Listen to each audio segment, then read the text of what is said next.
কোটা সংস্কার আন্দোলন পরবর্তী সহিংসতায় ক্রয় ক্ষতি কাটিয়ে উঠতে সরকারের কাছে সহজ শর্তে ঋণ চেয়েছে বস্ত্রকল মালিকদের সংগঠন Bangladesh Textile Mills Association BTMA.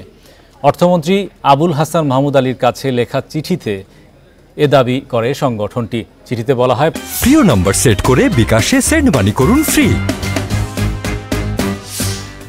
প্রায় 2 সপ্তাহের অস্থিতিশীলতার কারণে বেশিরভাগ সময় বস্ত্র কারখানাগুলো বন্ধ থাকে।